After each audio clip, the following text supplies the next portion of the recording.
بسم اللہ الرحمن الرحیم۔ آج ہم انشاءاللہ غسل سے متعلق کچھ احکام پڑھیں گے، چونکہ ہمارے ابھی طہارت کا ہی باب چل رہا ہے۔ غسل کب فرض ہوتا ہے اور غسل کا طریقہ کیا ہے؟ رسول اللہ صلی اللہ علیہ وسلم نے فرمایا ان اللہ لا یستحی من الحق، اللہ تعالی حق بات کو بیان کرنے سے حیا نہیں کرتے۔ تو غسل کے جو مسائل ہیں ان میں بھی بعض دفعہ کچھ ایسی باتیں آتی ہیں جو بظاہر حیا کے خلاف ہیں، لیکن علم کی ایک بات ہے، سیکھنے اور سکھانے میں حیا اگر کریں گے تو پھر ظاہر ہے ساری زندگی جاہل ہی رہے گا انسان۔ اور غسل کے مسائل سیکھنا اس لیے ضروری ہے کہ غسل جب فرض ہوتا ہے تو جب تک مکمل غسل نہ ہو آپ کی نماز ادا نہیں ہوتی۔ رسول اللہ صلی اللہ علیہ وسلم نے فرمایا الماء من الماء، حدیث ہے کہ غسل فرض ہوتا ہے خواہش نفس کے ساتھ جسم سے منی خارج ہونے سے۔ مرد پہ غسل کب فرض ہوگا؟ جب اس کے جسم سے شہوت کے ساتھ منی خارج ہو۔ منی بالکل سفید رنگ کی چیز ہے، ایک ہوتی ہے مزی۔ شہوت پیدا ہونے سے اگر کسی کے مرد یا عورت کے صرف رطوبت خارج ہونا شروع ہو گئی اس سے غسل فرض نہیں ہوتا۔ جب تک مکمل شہوت پوری نہیں ہو جاتی اور مادہ منویہ خارج نہیں ہو جاتا، چاہے احتلام کی صورت میں ہو یا کسی بھی طرح سے ہو۔ مردوں کے ساتھ چونکہ یہ بہت زیادہ ہوتا ہے نائٹ فال کی صورت میں، مردوں پر غسل کی یہ صورت بہت زیادہ فرض ہوتی ہے۔ جیسے ہی بلوغت ہوتی ہے تو احتلام شروع ہو جاتا ہے، ہفتے میں 1 دفعہ 2 دفعہ 3 دفعہ، بعض نوجوانوں کو روزانہ بھی 2 دفعہ ہوتا ہے، جبکہ خواتین میں یہ والے غسل کی صورت بہت ہی کم ہوتی ہے کہ ان کو نائٹ فال ہو یا اس طرح سے غسل فرض ہو۔ ہزاروں میں کسی ایک عورت کے ساتھ ایسا ہوتا ہے۔ ایک صورت تو یہ ہے غسل فرض ہونے کی۔ دوسری صورت کیا ہے کہ جب انسان اپنی زوجہ کے ساتھ ملاپ کرے اور انٹرکورس ہو جائے، چاہے اس صورت میں ڈسچارج دونوں میں سے کوئی ہو یا نہ ہو، لیکن دونوں پہ غسل فرض ہو جائے گا، مرد پہ بھی اور عورت پہ بھی۔ یہ تو مردوں کے غسل کے فرض ہونے کا۔ مردوں کے غسل میں ایک چیز یہ بھی ہے کہ اگر آپ نے رات کو نیند کی اور صبح آپ اٹھے اور آپ نے کپڑوں پہ نشان دیکھا، اب آپ کو یہ پتہ نہیں چل رہا کہ یہ منی کا نشان ہے یا مزی کا ہے، تو بھی آپ پر غسل کرنا فرض ہے۔ یہی سمجھا جائے گا کہ یہ آپ خواب میں ڈسچارج ہوئے ہیں۔ عورت پر جو غسل فرض ہوتا ہے ایک اور صورت میں ہوتا ہے کہ جب خواتین کو ایام آنا بند ہو جاتے ہیں، حیض یا نفاس سے جب پاک ہو جائیں تو بھی ان پہ غسل فرض ہے۔ یہ تو غسل کی فرضیت سے متعلق احکام تھے۔ کچھ چیزیں ایسی ہیں جن میں غسل سنت ہے، فرض نہیں۔ جمعہ کے دن غسل کرنا رسول اللہ صلی اللہ علیہ وسلم نے بہت زیادہ تاکید کی ہے۔ سنت کی 2 قسمیں ہیں، سنت مؤکدہ اور سنت غیر مؤکدہ۔ مؤکدہ وہ ہوتی ہیں کہ جن کو چھوڑنے کا اگر کوئی معمول بنا لے تو گناہ کا خطرہ ہے اور ایسا شخص قابل ملامت ہے، اسے شریعت ملامت کرتی ہے، برا بھلا کہتی ہے۔ تو غسل سنت مؤکدہ ہے، ہفتے میں 1 مرتبہ، چاہے جمعے کے دن ہو یا کسی بھی دن ہو۔ جو مسلمان ہفتے میں 1 دفعہ بھی نہیں نہاتا، وہ کتنا ہی نیٹ کلین ہو، مگر شریعت کی نظر میں وہ قابل ملامت ہے، اسے تانے دینے چاہیے کہ شرم نہیں آتی ہو مسلمان مگر رہتے ہو بھنگیوں اور چماروں کی طرح۔ ملامت تو اسی کو کہتے ہیں نا۔ اس کی دلیل رسول اللہ صلی اللہ علیہ وسلم نے فرمایا، صحیح حدیث ہے، حق علی کل مسلم ان یغتسل کل اسبوع مرۃ، کہ ہر مسلمان پر لازم ہے کہ وہ ہفتے میں کم از کم 1 مرتبہ غسل کرے۔ ہر مسلمان پر لازم ہے، چاہے اس پہ غسل فرض نہ بھی۔ اور کس دن بہتر ہے؟ جمعہ کے دن۔ نبی صلی اللہ علیہ وسلم نے حکم دیا ہے کہ جمعے کے دن غسل کیا جائے۔ امام احمد ابن حنبل کا مذہب یہ ہے کہ جمعے کے دن غسل کرنا واجب ہے، صرف سنت نہیں ہے بلکہ واجب ہے، لیکن جمہور کا مذہب یہ ہے کہ سنت عمل ہے۔ غیر مسلم جب اسلام قبول کرتا ہے تو اس وقت بھی اس کے لیے غسل کرنا سنت ہے۔ جب ہم مردے کو نہلاتے ہیں تو جو مردے کو نہلائے اس کے لیے بھی خود غسل کرنا افضل ہے، سنت عمل ہے۔ عید کے دن غسل کرنا سنت عمل ہے۔ تو یہ وہ تمام مواقع ہیں جن میں غسل کرنا رسول اللہ صلی اللہ علیہ وسلم کی سنت ہے۔ غسل کا طریقہ کیا ہے؟ غسل میں 3 چیزیں فرض ہیں، منہ بھر کے قلی کرنا، ناک میں پانی ڈالنا کہ ناک کی جو نرم جگہ ہے یہ اچھی طرح تر ہو جائے، اور پورے جسم پہ 1 مرتبہ پانی بہا دینا کہ جسم میں بال کے برابر جگہ بھی خشک نہ رہے۔ یہ تو ہے فرض، یعنی یہ کام کسی نے کسی بھی طرح سے کر لیا تو غسل ادا ہو جائے گا، چاہے اس کی نیت غسل کی تھی یا نہیں تھی۔ کوئی آدمی چلتا ہوا جا رہا ہے، پھسل کے تالاب میں گر گیا، پورے غوطے کھا کے باہر نکلا، قلی کر لے اور ناک میں پانی ڈال لے تو غسل اس کا ادا ہو جائے گا۔ البتہ چونکہ نیت نہیں تھی لہذا غسل کا ثواب نہیں ملے گا، ثواب نیت کے بغیر نہیں ملتا انسان۔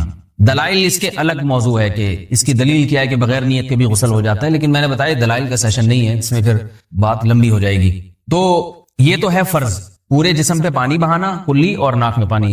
سنت طریقہ کیا ہے؟ رسول اللہ صلی اللہ علیہ وسلم غسل کیسے کرتے تھے؟ سنت طریقہ جس پہ جو اختیار کرنا چاہیے وہ طریقہ یہ ہے کہ جب آپ غسل کے لیے بیٹھیں تو سب سے پہلے وہ جگہ دھوئیں جہاں نجاست اور ناپاکی لگی ہوئی ہے۔ نائٹ فال ہوا، کسی کو احتلام ہوا تو جہاں جہاں گندگی لگی ہے پہلے اس جگہ کو دھوئیں، استنجا کریں، شرمگاہ کو دھوئیں اچھی طرح، سمجھ رہے بات کو؟ اس کے بعد ہاتھ دھوئیں اور مکمل وضو کریں، جیسے ہم عام حالات میں وضو کرتے ہیں. مکمل وضو کرنے کے بعد دائیں کندھے پہ پانی ڈالا، لیفٹ سائڈ پہ پانی ڈالا. پہلے زمانے میں تو چلو سے غسل ہوتا تھا، ہاتھ دھو لیے تو اب چلو سے پانی لے کے یہاں ڈالا جا رہا ہے، چلو سے پانی لے کے یہاں ڈالا جا رہا ہے، پورے جسم پہ ملا جا رہا ہے، اور چلو سے پانی لے کے 3 دفعہ سر پہ ڈالا جا رہا ہے. تو آج کل چلو ولو تو ہے نہیں، شاور کے نیچے جا کے کھڑے ہو جاتے ہیں. تو اس میں یہ کہ شاور کھولے کھڑے ہو جائیں، سارے چلو اس میں خود بخود ہی ہو جائیں گے، پورے جسم پہ پانی بہ جائے گا. نبی صلی اللہ علیہ وسلم کے دور میں یہ جدید چیزیں نہیں تھیں، شیمپو اور صابن. تو آپ صلی اللہ علیہ وسلم بیری کے پتوں سے غسل کی ترغیب دیا کرتے تھے. بیری کے پتوں کو اگر پانی میں پکایا جائے تو پانی میں میل کچیل صاف کرنے کی صلاحیت بہت بڑھ جاتی ہے. ہمارے زمانے میں اس تکلف کی ضرورت نہیں ہے، صابن ملتے ہیں، اس سے نہایا کریں. بہرحال کہنے کا مقصد یہ آپ لوگوں سے تو یہ سنت طریقے سے غسل ہو جائے گا آپ کا. سمجھ رہے ہیں بات کو؟ سب سے پہلے استنجا کیا، اس کے بعد وضو کر لیا، اس کے بعد غسل کر لیا.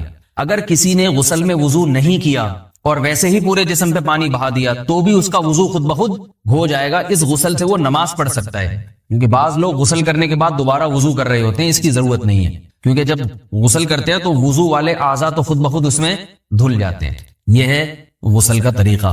وضو کیسے ٹوٹتا ہے؟ جن چیزوں سے غسل فرض ہوتا ہے ان چیزوں سے وضو تو بہرحال ٹوٹتا ہی ہے. اس کے علاوہ بھی وضو ٹوٹتا ہے. اس سے پچھلے لیکچر میں نے کچھ تفصیل بتائی تھی کہ نجاست جسم سے کہیں سے بھی خارج ہو جائے یا نجاست نکل کے بہ پڑے.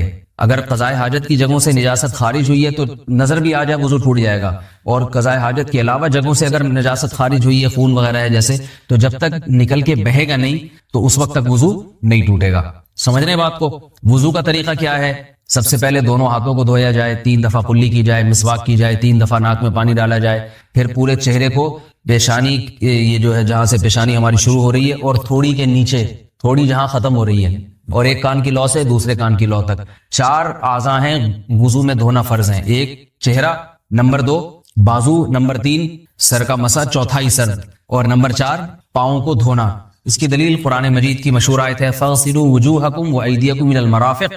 اللہ فرماتے ہیں ایمان والو، جب نماز کا ارادہ ہو تو اپنے چہروں کو اور اپنے ہاتھوں کو دھو، سر کا مسا کرو اور پاؤں کو ٹخنوں سمیت دھو. دھونے کا حکم ہے قرآن مجید میں. البتہ سر کے بارے میں یہ نہیں ہے پورے سر کا مسا کرو، بلکہ آ رہا ہے وَامْسَحُوا بِرُؤُوسِكُمْ. با کا لفظ ہے، با آتی ہے تبعیض کے لیے کہ سر کے بعض حصے کا مسا. اب بعض حصے کا قرآن حدیث میں کہیں تذکرہ نہیں ہے، تو اس میں فقہاء کرام کے اجتہادات ہیں. امام شافعی فرماتے ہیں تھوڑا سا بھی ٹچ کر لیا سر کو ہو جائے گا. امام ابو حنیفہ فرماتے ہیں نہیں، کم از کم 1/4 کا ہونا ضروری ہے. سب کے اپنے اپنے دلائل ہیں، ان دلائل میں نہیں جاتا. فقہ حنفی کو جو فالو کرنے والے ہیں تو ان کو چاہیے کم از کم 1/4 سر کا مسا. یہ فرض ہونے کے لیے ضروری، مگر سنت کیا ہے؟ پورے سر کا مسا. نبی صلی اللہ علیہ وسلم دونوں ہاتھوں کو بھگو کے پورے سر کا مسا کرتے تھے ایسے. سمجھ رہے بات کو؟ اور مسا کے جو یہ ٹیکنیکل طریقے ہیں کہ آپ یوں پہلے انگلی بنائیں، پھر یوں لے کر جائیں، پھر یوں گھما کے لائیں، پھر یوں، یہ ٹیکنیکل طریقے حدیث سے ثابت نہیں. مسا کا طریقہ کیا ہے؟ بھیگا ہوا ہاتھ لے کے ایسے پورے سر کو ہو گیا. پھر حدیث میں یہ بھی ہے کہ یوں لے جاؤ اور یہ بھی ہے کہ 2 واپس بھی لے کر آؤ، دونوں طرح سے ثابت. تو ایسے بھی کر سکتے ہیں کہ یوں لے جائیں، اور ایسے بھی کر سکتے ہیں لے کے جائیں اور پھر واپس بھی لے آئیں. دونوں طریقے جائز ہیں، لیکن کم از کم سنت اتنی ہے کہ پورے سر کا مسا ہونا چاہیے. بعض لوگوں کو شو مارنے کا شوق ہوتا ہے، اگر وہ واپس لائیں تو بال ان کے خراب ہو جاتے ہیں، کہتے ہیں یار یہ پھر مسئلہ خراب ہو جائے گا. تو پھر ایسے لوگ صرف یوں ہی لے جائیں کافی ہے. افضل تو یہ کہ یوں بھی لے جائیں، یوں بھی لے جائیں، دونوں طرح سے صحیح ہے. بہرحال دونوں حدیث سے ثابت ہیں. سمجھ رہے بات کو؟ اور یہاں ایک اہم مسئلہ بتا دوں، قرآن مجید نے پاؤں کو دھونے کا حکم دیا ہے، پاؤں پہ مسا کرنے کا حکم نہیں دیا. اور حدیث میں خفین پر مسا کرنے کا حکم ہے. تو قرآن اور حدیث کو فقہاء نے جمع کیا ہے، لہذا وہ موزے جن میں آسانی سے پاؤں دھوئے جا سکتے ہیں ان میں چاروں ائمہ کے نزدیک پاؤں پہ مسا کرنا جائز نہیں. سعودی عرب میں جو بعض سلفی حضرات اور یہاں ہمارے ہاں بھی اہل حدیث حضرات نے عام موزوں پر بھی جو مسا کی ایک روایت ڈال دی ہے، اسلاف میں، تابعین، تبع تابعین میں اور چاروں ائمہ کے مذاہب میں اس کا ثبوت نہیں ملتا. اگر اسلاف میں کوئی قائل بھی ہے تو ایک شاذ قول، اکا دکا قول ملتا ہے، ورنہ یہ ائمہ اربعہ کے مذہب کے خلاف ہے. اور جو احادیث جو نقل ہوتی ہیں صحیح سند کے ساتھ ان کے بھی خلاف اور قرآن کی آیت کے بھی خلاف ہے. اس لیے کسی نے عام ساکس پہ اگر مسا کر لیا، جو عام طور پہ آفس پہن کے جاتے ہیں لوگ، اس میں تو پاؤں، آپ اگر ساکس کو پانی کے نیچے رکھیں پورا پاؤں دھل جائے گا آرام سے. تو وہاں کیا ہو رہا ہے کہ قرآن مجید کے حکم کی مخالفت لازم آ رہی ہے، آپ پاؤں دھو نہیں رہے. تو اس لیے ہم یہ سمجھتے ہیں کہ اس صورت میں نماز ادا نہیں ہوگی. سعودی عرب میں بعض سلفی حضرات نماز پڑھاتے ہیں، وہ ایسے ہی کرتے ہیں کہ عام ساکس پہ مسا کر کے نماز پڑھا لیتے ہیں. تو فتویٰ اسی پر ہے کہ ان کی، اگر کسی کو یقین ہے کہ اس نے عام ساکس پہ مسا کر کے نماز پڑھائی ہے تو اس کے پیچھے نماز ادا نہیں ہوگی، کیونکہ قرآن کے مطابق اس کا وضو ہوا ہی نہیں ہے.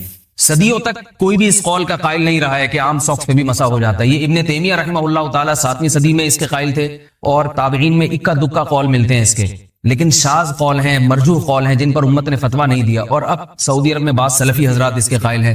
ہمارے ہاں اہل حدیث حضرات بھی چونکہ اکثر سعودی عرب کے سلفی حضرات ہی کو فالو کرتے ہیں, تو انہوں نے بھی وہیں سے یہ فتویٰ لیا ہے. لیکن ائمہ اربعہ کے مذہب میں اور دلائل کے لحاظ سے دیکھا جائے تو یہ مذہب کمزور ہے. قرآن نے پاؤں کو دھونے کا حکم دیا, آپ دھوئیں گے پاؤں جب تک دھونا ممکن ہے. چمڑے کے موزے ہیں, ان کو دھونا ممکن نہیں ہے اتارے بغیر, لہذا ان موزوں کے اوپر مسح ہو جائے گا. تو اس سے قرآن پر بھی عمل ہو جائے گا اور حدیث پر بھی عمل ہو جائے گا. اس لیے ائمہ اربعہ نے جو قرآن و حدیث کو سمجھ کے جو فیصلہ کیا ہے اس پہ چلنا ہمارے لیے زیادہ مفید ہے بنسبت آج کل کے جو علماء ہیں ان کی اپنی ذاتی آراء پر. اس لیے یہ بھی ایک وضو سے متعلق عام مسئلہ تھا, سمجھ رہے ہیں. باقی تو ماشاءاللہ وضو کرنا سب کو آتا ہی ہے. اور وضو کے بعد دعا کیا ہے؟ کلمہ شہادت, اشہد ان لا الہ الا اللہ وحدہ لا شریک لہ اشہد ان محمدا عبدہ ورسولہ اللہم اجعلنی من التوابین واجعلنی من المتطہرین. اے اللہ تو مجھے بار بار توبہ کرنے والوں میں شامل کر دے اور بار بار پاکیزہ رہنے والوں میں شامل کر دے. توبہ اس لیے کہ میں نے ظاہری طہارت تو حاصل کر لی, مجھے روحانی طہارت بھی عطا کر دے. اگر میں نے گناہ کیے ہوں تو مجھے ان سے بھی توبہ کی توفیق عطا فرما لے, تاکہ اس لحاظ سے بھی میرا وضو ہو جائے, اس لحاظ سے بھی میں پاک ہو جاؤں. سبحانک اللہم و بحمدک نشہد ان لا الہ الا انت نستغفرک و نتوب الیک.